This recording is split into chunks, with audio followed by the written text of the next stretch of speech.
2. Good heaven! I was bred in this place. I was a boy here.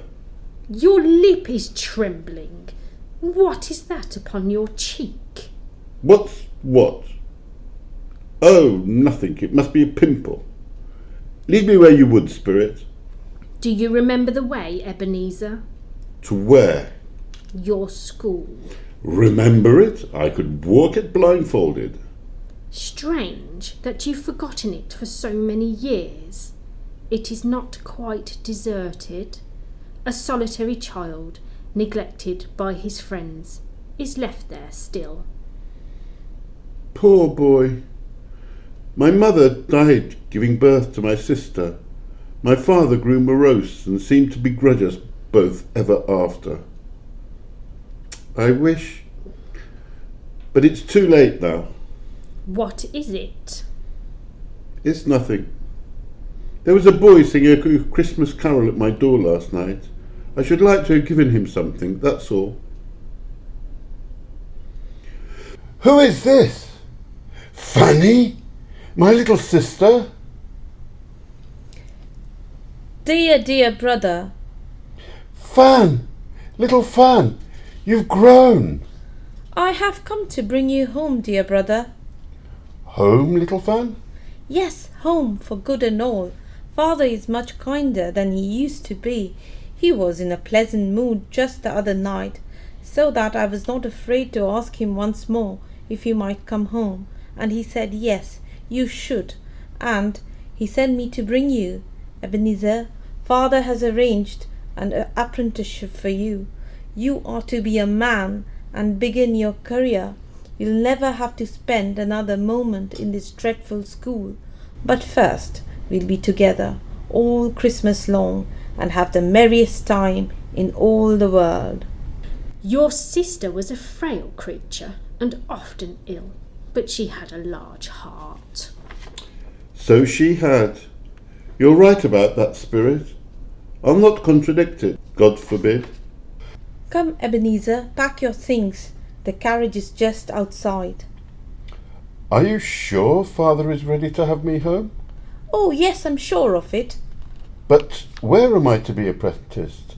You will work for a wonderful man, Mr. Fezziwig, who keeps a warehouse. Now come, we mustn't keep the carriage waiting. Your sister died a young woman, but she did have a child, as I recall.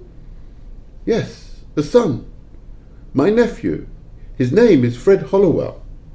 Your nephew, Ebenezer, the only family you have left. Yes, that is true. Come along, Ebenezer, it is time to see another Christmas. Do you know this place?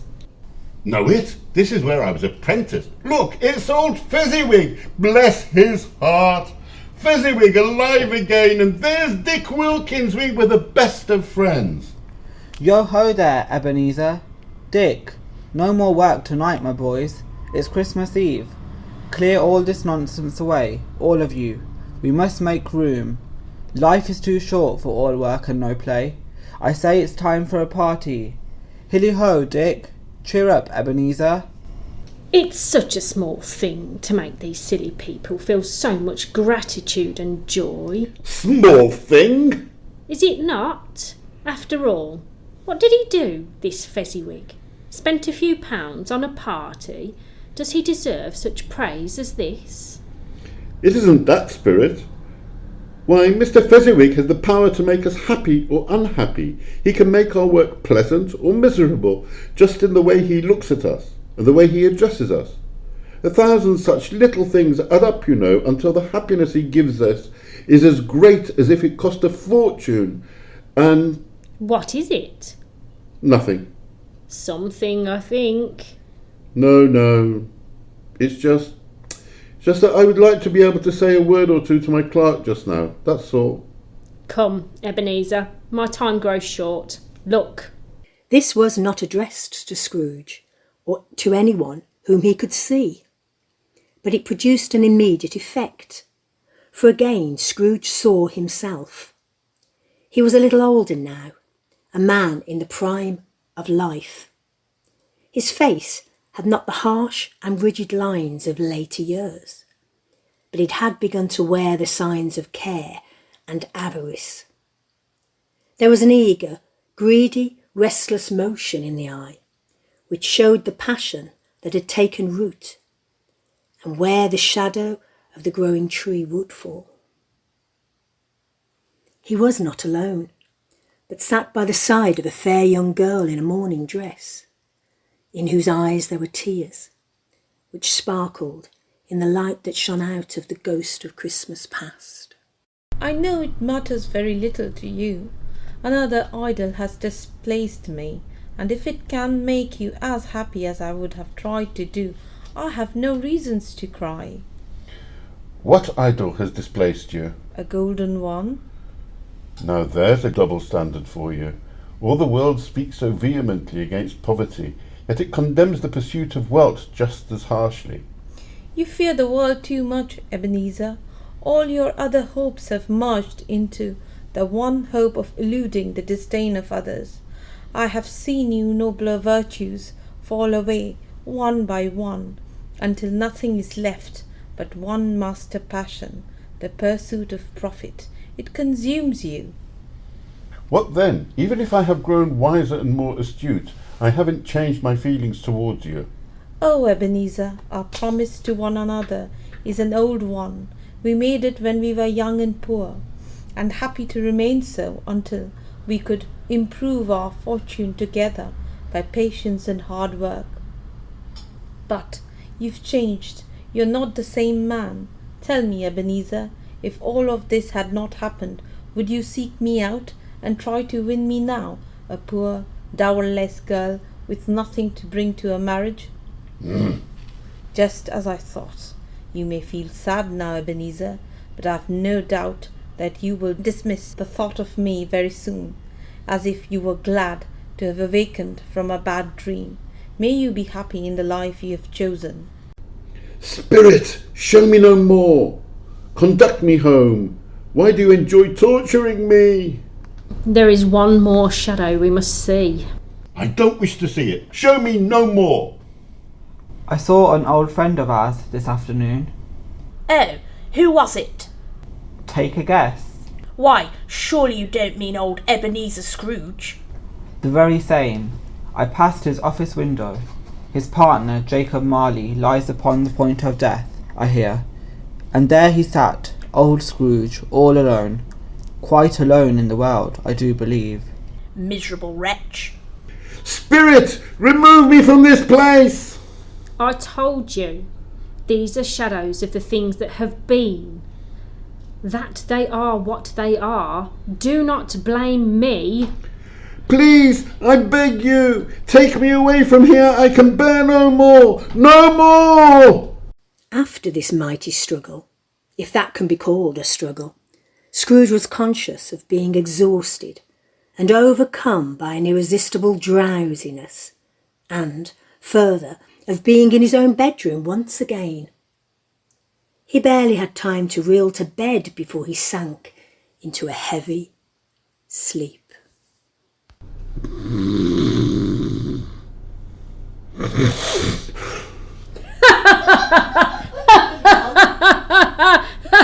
Scrooge! Ebenezer Scrooge! Come here and know me better, man. I am the spirit of Christmas present. You have never seen the likes of me before, eh? No, never. You've never walked forth with any of my elder brothers born in these later years? No, I don't think I have. Have you had many brothers, Spirit? More than 1,800. A tremendous family to provide for. Take hold of my robe, Ebenezer Scrooge. Where pray are we going? You will see. Is there a peculiar flavour in what you sprinkle from your torch? There is indeed. My own. Would it apply to any kind of dinner on this day? To any kindly given, to a poor one most. Why to a poor one most? Because it needs it most. Spirit, Why do you, of all beings in the many worlds about us, desire to cramp these people's opportunities of innocent enjoyment? I? Well, you would deprive them of their means of dining every seventh day when markets are closed, often the only day on which they can be said to dine at all, wouldn't you? I? You seek to close these places on the seventh day, and it comes to the same thing. I seek? Forgive me if I'm wrong. It has been done in your name, or at least in that of your family. There are some upon this earth of yours who claim to know us, and who do their deeds of passion, pride, ill will, hatred, envy, bigotry, and selfishness in our name, who are as strange to us and all our kith and kin as if they had never lived. Remember that, and charge their doing on themselves, not us. Whatever's got into your father then? And Martha wasn't this late last Christmas by half an hour. Here I am, Mother. Oh, Martha, how late you are. We had a great deal of work to finish at the miller's last night, and a great deal to clear away this morning. Well, never mind. You're home now. Sit down, dear. Here comes your father and your brother, Tiny Tim, from church. But where's Martha? Oh, here I am, Father. Come, Tim, come here, the pudding's singing in the copper. And did little Tim behave himself in church? He did. As good as gold, and better. Somehow, he gets thoughtful sitting by himself so much, and thinks the strangest things you ever heard. He told me, coming home, that he hoped that people saw him in the church, because he was a cripple, and it might be pleasant for them to remember on Christmas Day who made lame beggars walk and blind men see, and he's growing stronger every day. I just know it. Martha, help me with this chicken. There's such a chicken, Father, such as we've never had before. Such a chicken, just smell the sage and onion. Mother outdid herself this year. We got it for a good price, Father. It wasn't expensive at all. A Merry Christmas to us all, my dears. God bless us. God bless us. God bless us, everyone. I had no idea Cratchit had a crippled son. I wonder why. Tell me, Spirit, will the boy live? I see a vacant seat at this table, and a crutch without an owner, carefully preserved. If these shadows remain unaltered by the future, the child will die. No, that cannot be. Say he will be spared. If these shadows remain unaltered by the future, none other of my race will find him here. But what difference does it make? If he is likely to die, then let him die and decrease the surplus population. You use my own words against me. Yes, so that in future perhaps you will hold your tongue until you have discovered what the surplus population is and where it is. Who are you to decide who shall live and who shall die? It may be, in the sight of heaven, you are more worthless and less fit to live than millions like this poor man's child. And now, dear ones, a toast. I give you Mr. Scrooge, the founder of our feast. The founder of our feast, indeed. I wish I had him here. I'd give him a piece of my mind to feast upon, and hope he'd have a good appetite for one. My dear, the children. Christmas Day? It should be Christmas Day, when one drinks the health of such an odious, stingy, hard, unfeeling man as Ebenezer Scrooge. No one knows better than you, Bob. My dear, have a little charity. Oh, all right then. I'll drink his health for your sake and the day's sake, but not for his. Long life to him, and a very Merry Christmas and a Happy New Year. I've no doubt he'll be very merry indeed and very happy. To Mr. Scrooge. To Mr. Scrooge. They were not a handsome family. They were not well dressed. Their shoes were far from being waterproof and their clothes were scanty. But they were happy, grateful, pleased with one another, and contented with the time. And when they faded and looked happier yet, in the bright sprinklings of the spirit's torch at parting. Scrooge had his eye upon them, and especially on Tiny Tim, until the last. By this time it was getting dark, and snowing pretty heavily, and as Scrooge and the spirit went along the streets, the brightness of the roaring fires in kitchens, parlours, and all sorts of rooms was wonderful. Here the flickering of the blaze showed preparations for a cosy dinner, with hot plates baking through and through before the fire, and deep red curtains ready to be drawn to shut out cold and darkness. There, all the children of the house were running out into the snow to meet their sisters, brothers, cousins, uncles, aunts, and be the first to greet them. It was no great surprise to Scrooge, while thus engaged, to hear a hearty laugh.